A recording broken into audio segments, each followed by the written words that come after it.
Another car that we don't need to introduce because it's been here for quite some time. I mean, the Q3 in this shape has been in South Africa for, well, I think around 5 years now, since 2019 or so. But hey, here's the thing. This is the 2024 one because it's the Q3 Black Edition 2024 model. And hey, look, there's a lot that we can talk about when it comes to what has changed and so on. But you know how we do it here. We're going to do it on the road. But before further ado, welcome to the channel. It's Sibo and I appreciate that you're here with me today. Look, this is the 35 TFSI, which means it's a petrol. And if you want this spec in diesel, you can still get it with the TDI. But this one is a petrol version. So you know what, ne? I'm not even going to say much right now because I'm going to show you the trip that I had, which part of it, I wasn't necessarily planning on sharing the whole trip, but I was going somewhere in Limpopo and I thought, you know what, let me just tell you about this car as I'm driving because I thought, you know what, I might forget some of the feelings that I was experiencing on the road with it.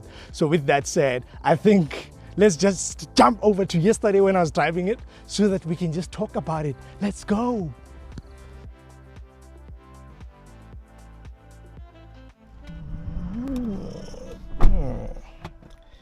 Yeah, so guys, I'm in between Pretoria and Polokwane, going somewhere around Mleti there, if you know Mleti. That's where we're going today. But hey, I wasn't even planning on shooting, but I was like, nah man, let me just tell you a little bit about this car while we're on the way rather, because I'm experiencing it now and I don't want to be telling you a story that you can't even see at some point. You know how we do things. So yeah, as I said, this is the Audi Q3 35 TFSI Black Edition, which is probably Audi's, you know, the way Samsung does the Fan Edition. This is what they're trying to achieve here because they try to look at everything that they think it's like you need basically as a customer, Audi customer, important. And they try to put it here all together at once without you having to tick all these options to say, I need this, I need this, I need that. But you know what? If you still want to do that, you still have an option of getting the standard 35 TFSI and spec it the way that you want. Otherwise, you know, when it comes to the Q3, you will get the number one, the 35 TFSI, and then you get the advanced, and then you get the S-Line Quattro, which is then the 2-liter one. And I think for me, that might be the one to go for, but because I do love the all-wheel drive system, having been on gravel and loving that kind of vibe, you know how we do on the channel as well. But this one is the Urban Edition, which is slotting just above that Quattro S-Line in terms of pricing, because the S-Line right now, I think it's around 830,000 rands, and this one is around 880,000 rands, all these numbers. But you can also get this as a 35 TDI, which is, of course, I don't know why this thing keeps doing that. It's the diesel, and I think as well between this and the diesel, I'd probably think of taking the diesel, because as much as it has the same power figures, 110 kilowatts, it has more torque at around 360, I think. I'll put it on the screen. I think it's around there.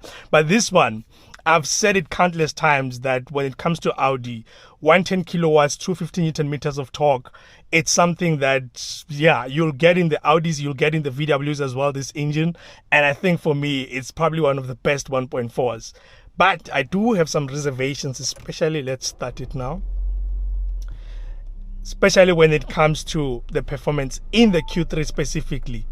Passenger airbag on. Let's let it load the system and start our way. I'm at the ranch, guys. Now we'll talk about the sound system on the way. I'm at the ranch, and now we are headed to Polokwane, of course, but I will tell you a little bit about it so that you are not left behind. Yes, I'm still heading to Polokwane. Let me put this thing properly, and let's continue straight for 10 minutes to Tabo Mbeki Street. I will do that. I will do that. So here's the thing, right? For me, this is probably one of the most refined 1.4 liters that you're gonna find anywhere else. Anywhere else. Seriously, that's what I think about it. And when I'm thinking about why I'm saying this, because I've driven quite a number of cars. I've driven the A3 with this engine, of course. The Golf 7.5, should I say. The 1.4 as well. I haven't driven the Tigo, but why am I saying Tigo? This is T-Cross, which has the same engine as well. And I don't know, people might say because it's coming from Audi it's different and so on, but to me, this is the same engine.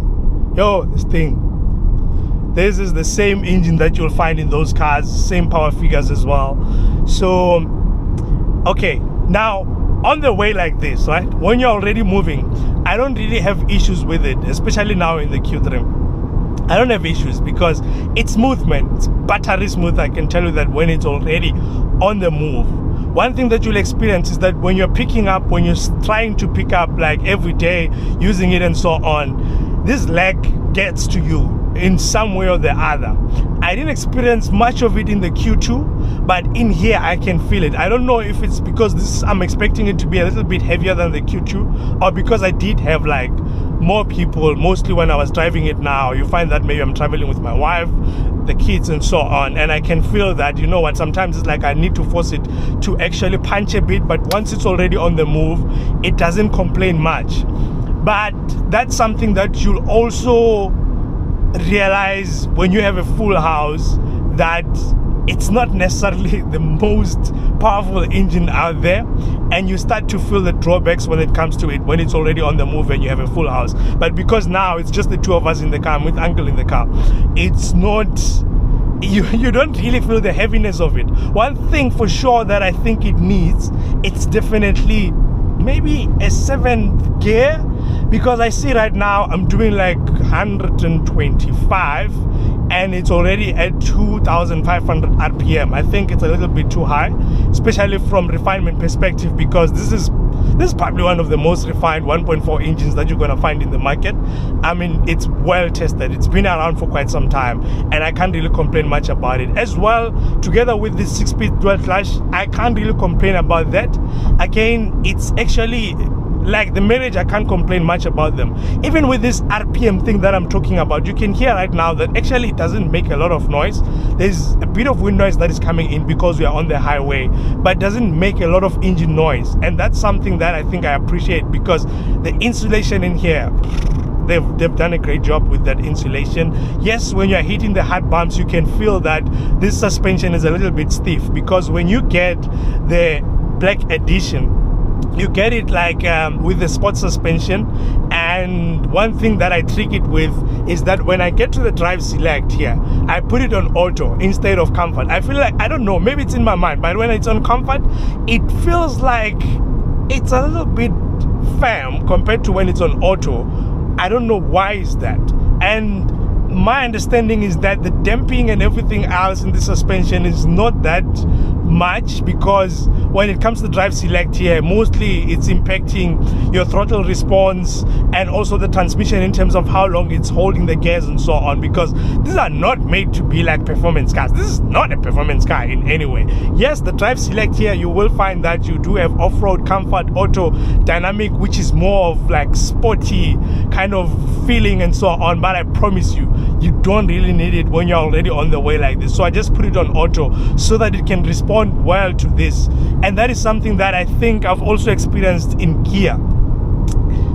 This thing of Bluetooth. In the Kias as well, there is this smart drive, which is more or less auto, which then configures the car and things for you. If you want to drive fast, this is how quickly it will respond and so on. So I find that it's quite good that we do get it here, because normally it's either you're on eco, comfort, or you're on sport, and in most cars you can feel the difference in terms of how the car is opening up. But here, I mean, this thing is refined, man. You can't complain much about it. We've done 407 kilometers.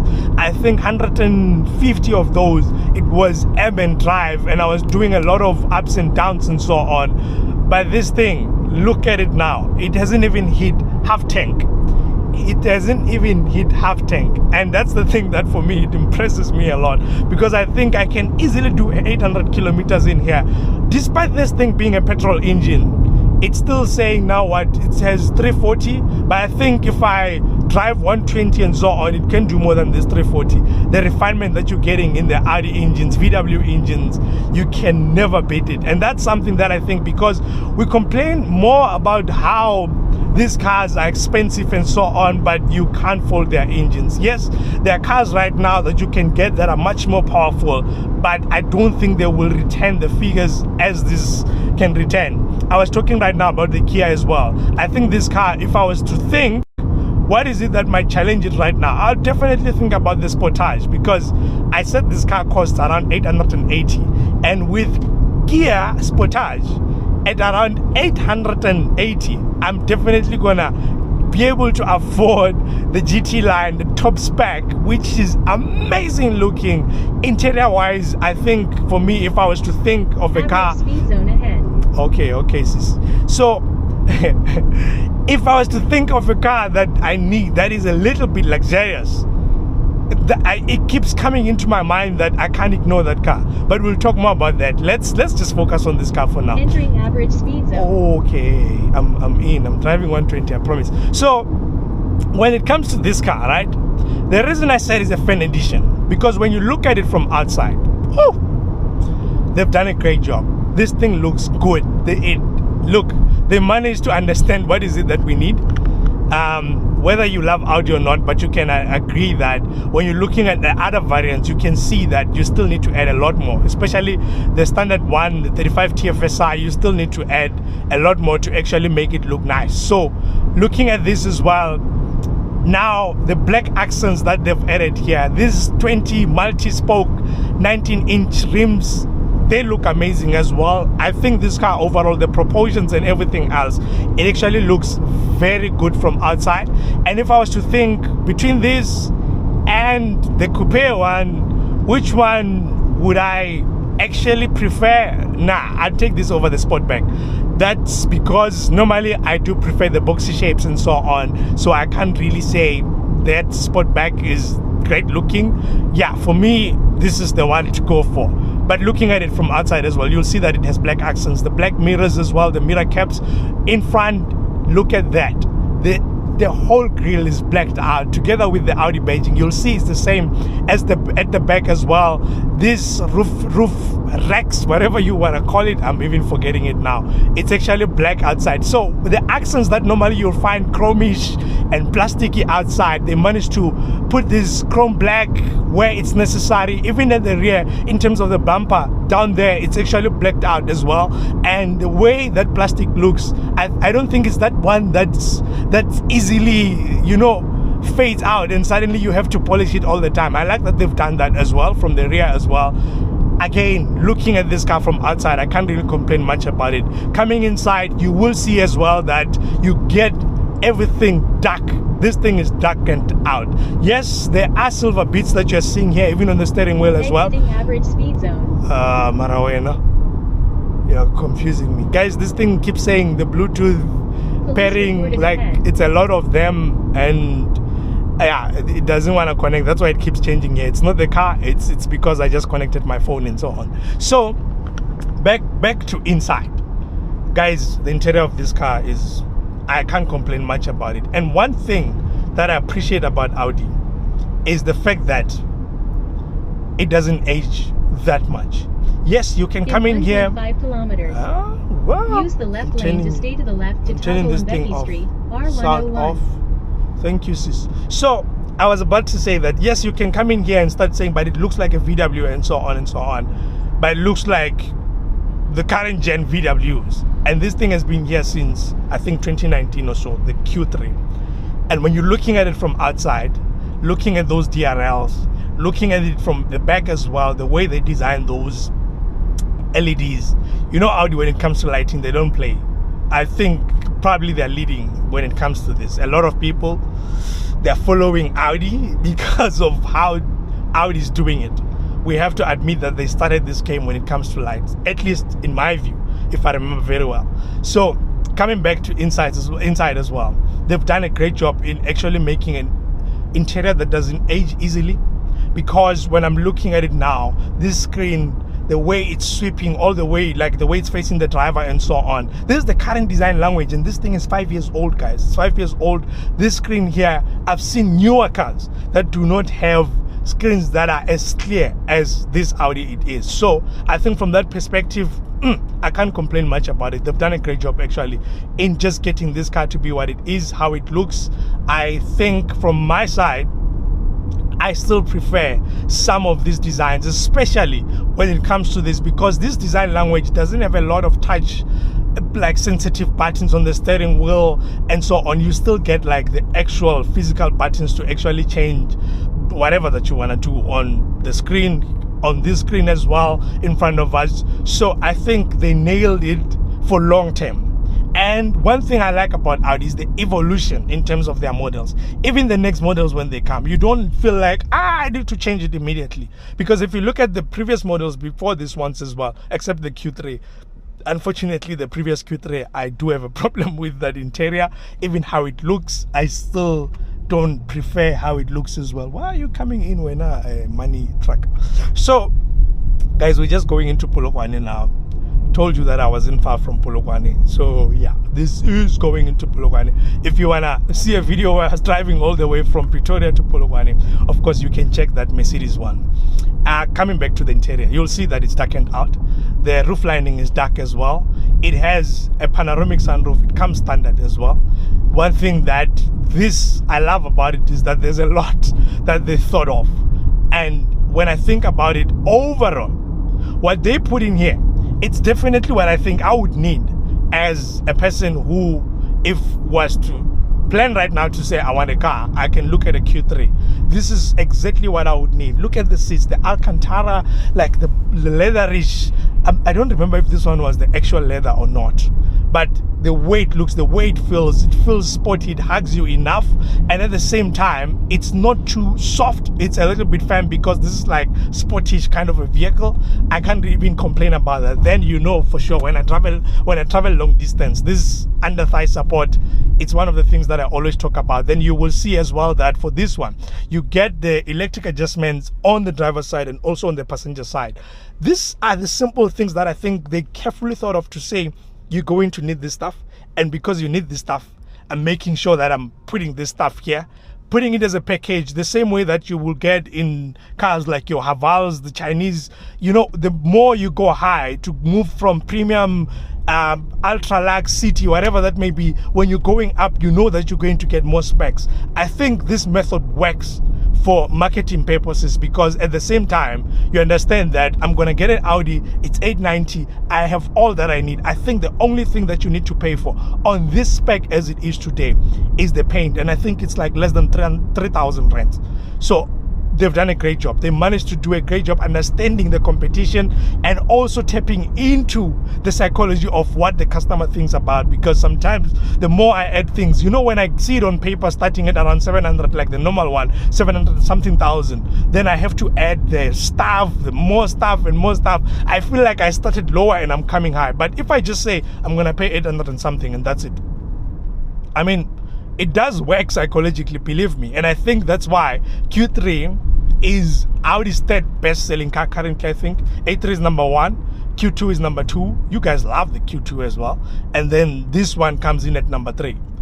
I think it makes sense, because when it comes to this vehicle, I can't even complain much about everything else that it offers.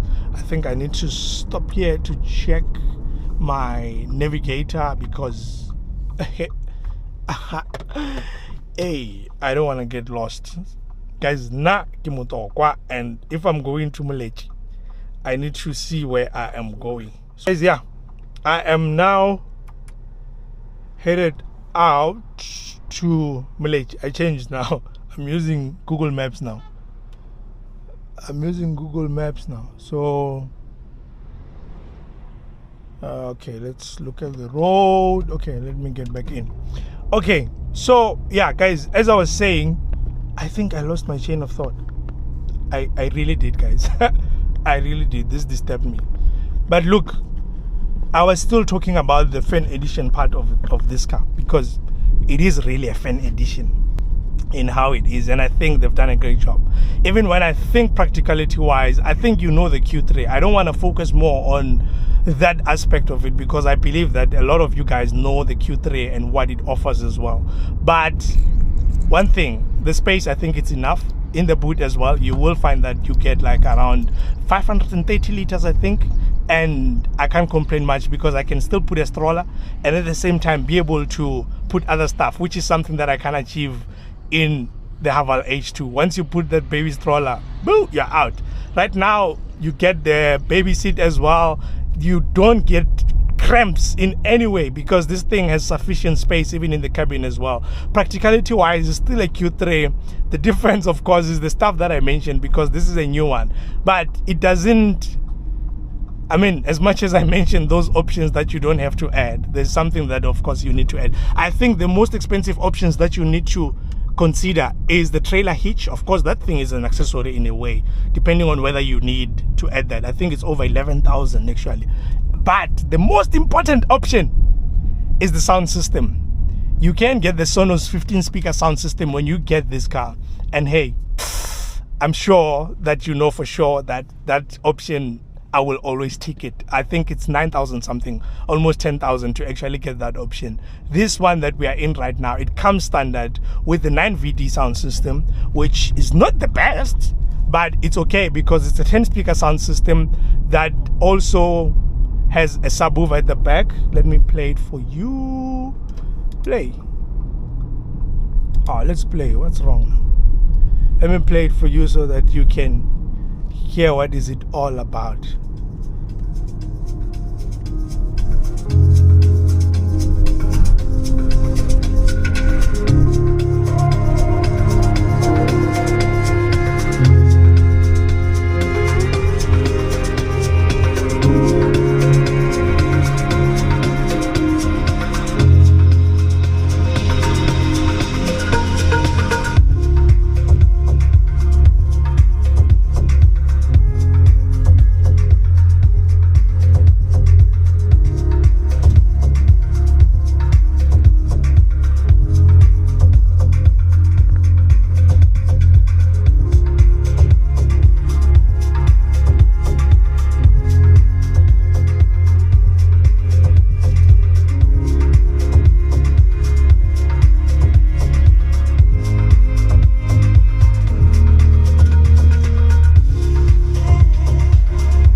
So yeah, that is the sound system that you get in here. It's okay for the most part, honestly, and it's actually much better than a lot of sound systems out there that you're gonna get in most cars, especially if it's coming standard.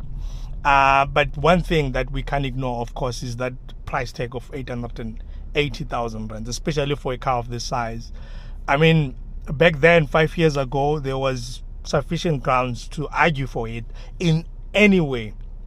But right now, 2024, hey, the amount of cars that are out there, guys. I've already spoken about that Kia Sportage, which is, that thing is proper. It's proper. Now, you still think about your likes of the CX-30s. I can bring in the CX-5 as well. Solid vehicles that you can get probably for a much lower price, and you tend to think that it's going to give you more. And that's the worry that sometimes I have around cars like this one that have been around for some time, that you're thinking that there's a newer car that I can get out there for much less, I'm thinking I will rope in the Chinese because I can't forget them. I mean, right now, with 880, you're probably going to get a change or probably 2 cars in some other brands. And you're getting cars that feel a little bit more luxurious. Even if I think about how this car feels right now, the way it's managing to soak up these bumps and so on, I don't feel like it's completely different to what I can get from a Tiggo 7 Pro, for example. And it's not even like this much in terms of the pricing. So those are the things that I think, for me, the landscape in the market has changed so much that it makes some of the cars to be a little bit on the back foot when it comes to what people consider these days. But overall, as a vehicle, I can't complain much about this car. Even right now, this road is imperfect. It's sitting on 19-inch.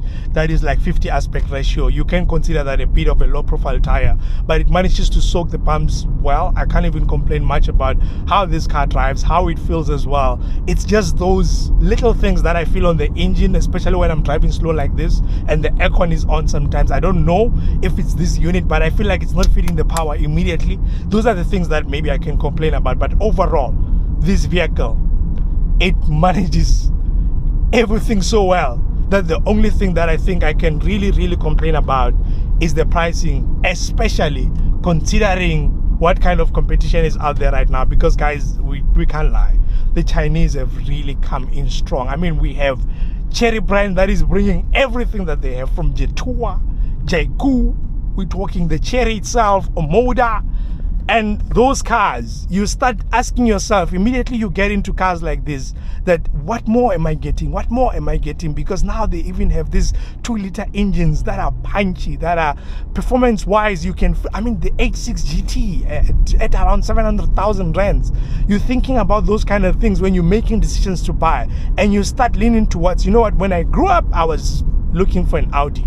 And this is what I want. I don't care whether it's a 1.4 or what, I still want it like this. So from that perspective, I think the challenge is the competition, guys. Besides everything else, this car offers a lot that you are looking for, even from the status perspective, because it still holds a great value in the street that you're driving an Audi. We can't ignore these kind of things. Yes, someone might say, nah, but it doesn't matter anymore. But the thing is, building a name is not easy.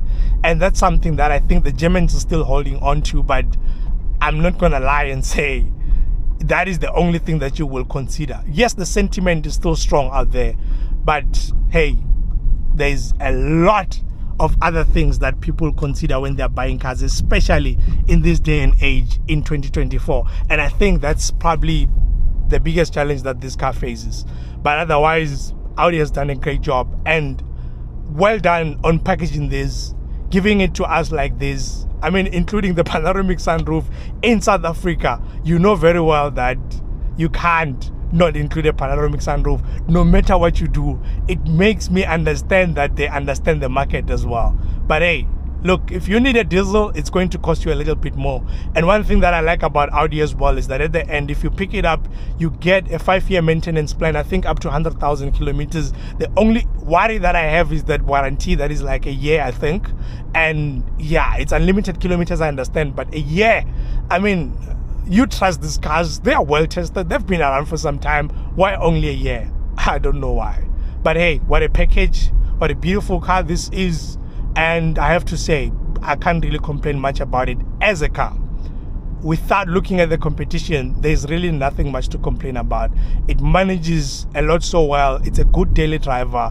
It's a good family car as well, especially if you have like a small Yana family where you don't really need to back this thing up like to 7-seaters and stuff. You're going to get a lot from this car. I can't even complain much about it. And guys, with that said, I'm actually in Polokwane. I've been in Polokwane for some time, just outside Polokwane, because I'm going to Mleti now, and I'm going to cut the video here. I know it's sad. I know it's sad that I didn't get it to Mleti and so on, but I felt like I need to talk to you about this car now before I even get there, because I'm going to forget and give you different emotions later. That was a gruesome bump. I think there's a garage somewhere here, because I was targeting a garage somewhere here to actually get. Guys, is that garage behind me? Those who know this place. Is the garage?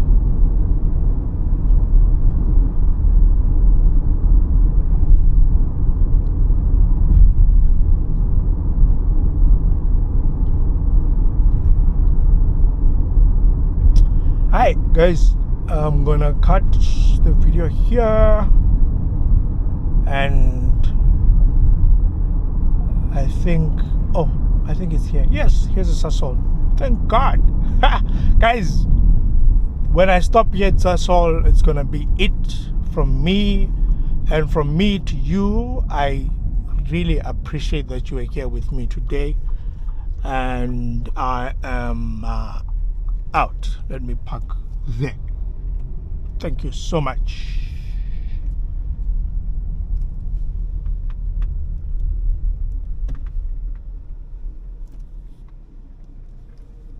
Oh, I can show you the camera system. It's one of the worst things about this car as well, guys.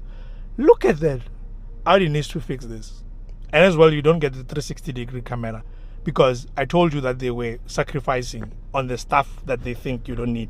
Probably another thing that I think you don't need is these heated seats. They added heated seats. I don't know why did they do that, because we don't need that. It can reduce the price, Audi. It can reduce the price. Everything else we need, even at the rear, you'll see in the boot as well, you get the electric, what is this, tailgate, and everything else. The spec, guys, I'll probably put them on the screen at some point in the video. If I didn't do before this, I've already done that, because I'm just telling you about the car as I'm driving it. But otherwise, vision wise, everything else around the car, I can't even complain much about this car. They've done a great job. I'm out.